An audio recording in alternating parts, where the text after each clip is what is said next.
There's very limited space at the wrists, so I've decided to only use fiberglass hanging out from the bottom of the feet and base. This means most of the sturdy connection will be down here, and I make carefully sure that the fiberglass is stuck to the inside of the sculpture itself. Now, because of gravity, I'm getting some help here, of course. Most of the weight is certainly carried at this point. It's pushed down into this point, where the female figure's feet meet the base, and so this needs to be a strong connection that will take pressure off the fit at the wrist, which is what it is going to be. I could have used metal rods or pins at the wrist to help hold them in place, but I decided not to do that. It makes the fit a little bit tricky, the fit up a little bit tricky, when you have a near perfect fit with two connections that are sort of stuck in between two other connections, and very little room to move, therefore. If there is only one connection at the wrist, then a pin makes more sense, I think, but when there is two, and it sort of needs to slide in there, it becomes very tricky to pull off, so I decided not to do it.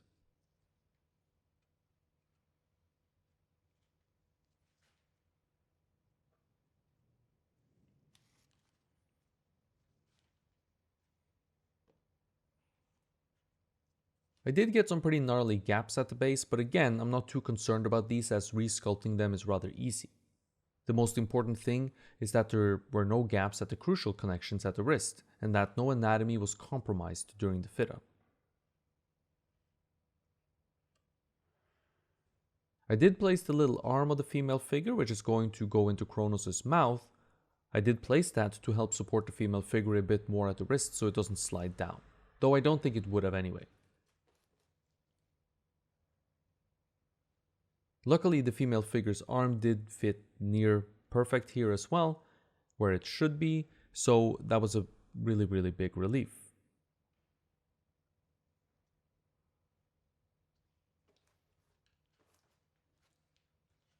Sometimes you would have to compromise on the fit somewhere to make sure that it does fit decently everywhere, but I didn't really have to do that here too much. I assume it's because my mold were decently made and the casting came out as it should.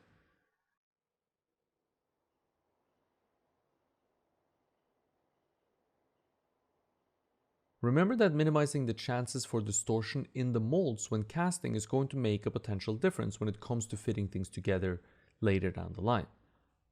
For example, remember that I played it very safe in the mold making process and never cut anything off that wasn't carefully supported by the hard shell of the model mold. A lot of times we'll find ourselves in positions where we need to cut something off and we cut it off with only silicone covering the piece. This means that the force of cutting through the silicone, clay, and armature wire has a chance of creating some distortions somewhere.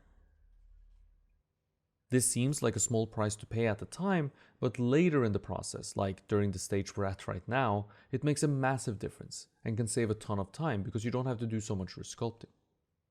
If we have to spend a lot of time carefully resculpting areas, then we'll take much longer to finish this. We'll have a result that's usually less than ideal, and will be discouraged from casting the piece again, using the molds that we've made.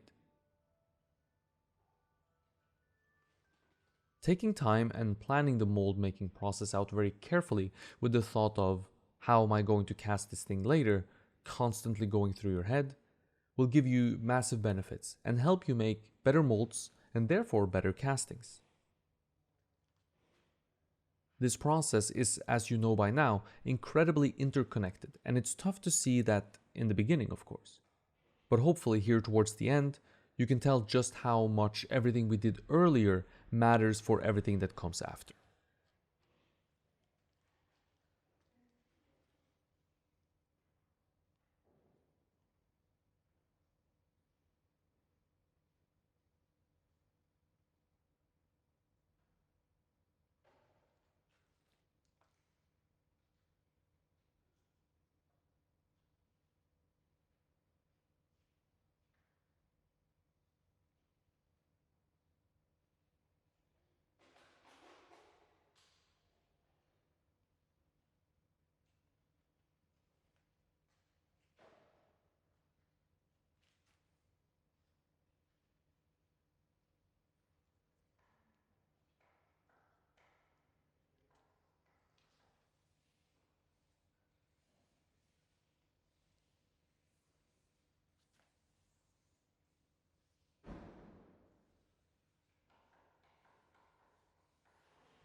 The final piece here is going to be the female figure's arm going into Kronos' mouth. This piece has already been fitted during the attachment of the female figure itself, and so we know that we have a decent fit here. Or at least so it seemed before we added resin in there. I'm not entirely sure why, but somehow it seems that the fit got worse after the addition of the resin, which seems counterintuitive considering the resin should take up more space.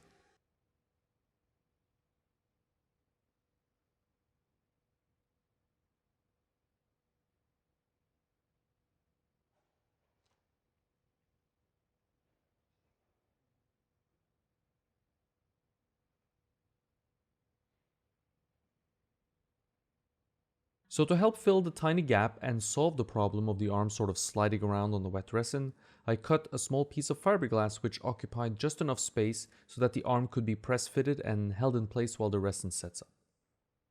It's not as vital a piece as you might think, it doesn't have any structural importance, and the fit was fine enough.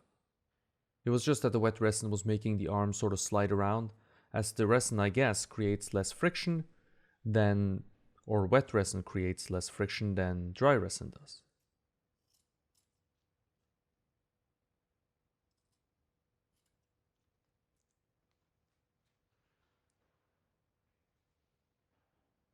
With the fiberglass piece added in there, the arm stuck just fine. The fit looks really decent, and I don't think any anatomy was sacrificed during the fit up at all. The arm ended up stuck enough to the point where I was able to fix the seams pretty decently as well without any issues of the arm moving around. Notice that after filling the seams, I run my fingers over them to smooth the resin out a bit. Your fingerprints sort of work like a very fine sandpaper in this scenario, and it works really well for taking a little bit of excess resin off and just minimizing that surface texture so you have less sanding to do later.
With all the pieces attached back together, which all things considered went without too many hiccups, we can mount the figure upright again and do some final sanding of the seams.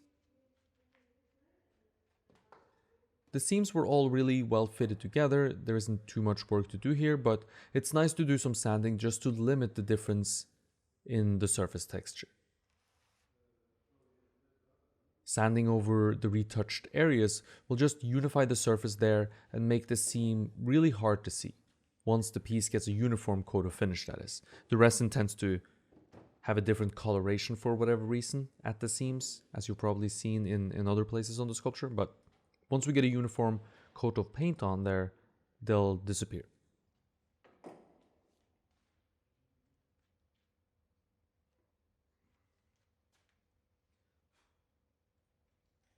The temporary base we made in the previous episode is going to serve us really well when painting the sculpture, and also right here while sanding and finishing it.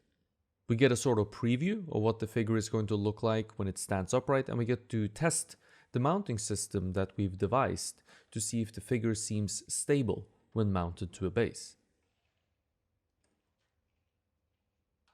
The threaded rod we inserted inside the figure in a previous episode extends out from the bottom of the figure, and this rod is inserted into a hole in the base.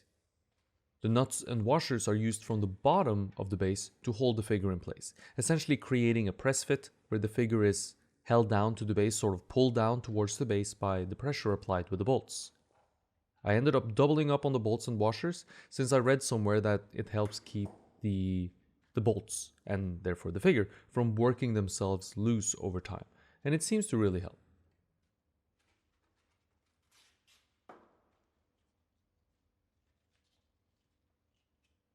If you enjoyed the video and my other content, remember to like the video and subscribe to the channel for more.